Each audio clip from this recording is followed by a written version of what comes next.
Where do I start? My name is Aletta Rochat. I live in Cape Town. And for my whole life, I have enjoyed traveling, meeting people. And my passion is to help people be more successful through the way they speak. So I run a speech coaching business. I do interview coaching. And I really just want to help people take their skills that we know they're good at what they do, but I want to help them communicate those skills in a way that's relevant to the people listening so that they can achieve their goals. That's really what gets me up in the morning and what keeps me going during the day. Leadership is bringing people together under a common purpose towards a common goal. So it's taking the best that everyone has to offer, bringing that diversity of opinion and melding that into something that can change an outcome. So it's a process, it's a co-creation, but it's teamwork. Leadership is teamwork. My leadership journey started at a very young age. At school, I always volunteered to be on committees or to lead teams. I just enjoyed it. When I was at boarding school, when I volunteered for all these activities, it got me out of the hostel, and that was a bonus as well. And throughout, even at university and at work, it's just something that I enjoy doing. I love being involved. I love adding value and making a difference. And eventually, gosh, about 12 years ago, I was running away from my kids, I joke, and I went to a Toastmasters meeting just to have a hobby that was all just for me. And little did I know that that would take me down an extraordinary leadership journey to where I am today. I've been very involved, and I suppose it's just taking advantage of opportunities that have come my way. The one thing I've learned is that opportunity comes after you've raised your hand to get involved and add value. So when I joined Toastmasters, the opportunities came quickly. There was an opportunity to be the PR manager for my club, and then to be club president. And then I volunteered to do PR for 9 countries in Southern Africa. And then went on to various leadership roles until I led the district in Southern Africa as district director. And then I applied to be what they called a region advisor, which at the time was Europe, the Middle East, and Africa. And I had 2 wonderful years leading teams across that whole region. And now I've been elected to a role as international director, a 2-year term for Toastmasters International, where we just drive the strategies and the policies and the direction of the organization worldwide. The only way to inspire participants to get involved in a nonprofit is to share the benefits that I've received and everybody else has received in those roles. It's a myth to think that if you develop leadership skills within an organization like Toastmasters or Rotary, that those skills stay in that Toastmasters room or in that Rotary space. They don't.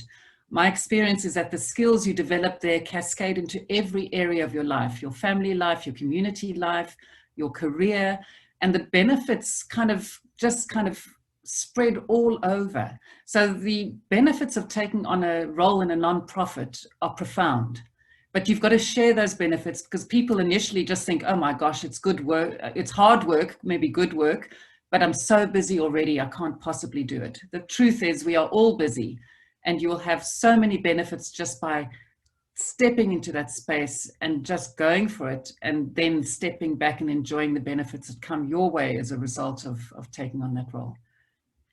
I'm hesitant to always categorize women leadership female leadership as different to male leadership, because I think there's huge crossovers. But if you have to step back to the stereotypes that are often based on science and are there, females often bring people skills and intuition, a level of empathy that sometimes the male leaders don't have, while the male leaders often bring problem-solving skills and task orientation that the females don't have. And we need both. But I think generally females do often bring that intuition, the empathy, the reaching out to people, the kind of the nurturing aspect of leadership, which can be very valuable.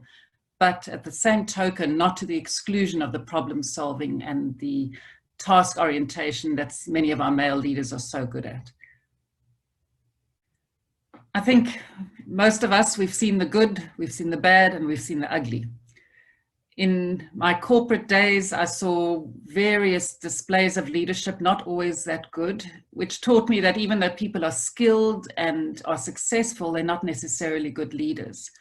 And then on the opposite side of the spectrum, I've seen truly charismatic, humble leaders achieve extraordinary results. So I've seen the good and the bad and the ugly, and I keep on just challenging myself to be a better leader and to help those around me develop their own leadership skills at the same time. I think the best thing you can do to encourage other women to take on leadership is to tap them on the shoulder and to identify what you see in them and to say, I really think you would be great in whatever role it is. This is what I see, and this is where I can see you going. Many of us are talented, we're skilled, we're committed, but somehow we have a self-doubt that's inherent in each one of us. But when someone else comes to us and says, gosh, you would do a really good job in that role, it opens our eyes and it gives us a confidence and almost a confirmation of what we already know. So that, I think, is one of the biggest gifts. The second part of that is, if you tap someone on the shoulder, be willing to mentor them and encourage them and work with them every step of the way. So you've got to work with them. It's a journey we take together. And if each one of us can develop someone else, that is just such a powerful dynamic to have in any team or organization.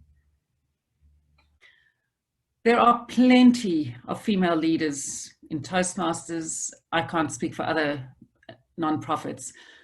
The biggest way we can make more opportunities available, whether it's to female leaders or male leaders, is to grow our organization, because every club has multiple leadership opportunities. So the more we can grow as an organization, the more we just are calling for people to step into that role.